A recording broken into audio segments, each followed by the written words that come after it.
यदि कसैको पनि घरमा आमा बाबा रोएको छ भने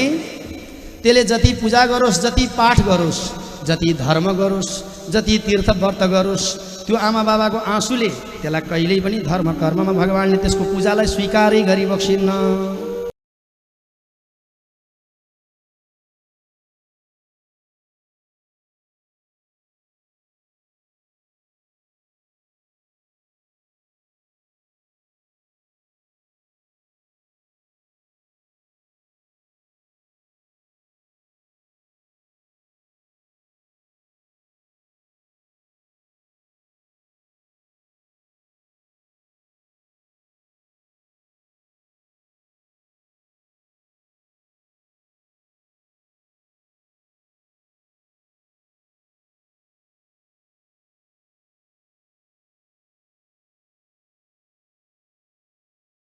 यदि कसैको पनि घरमा आमा बाबा रोएको छ भने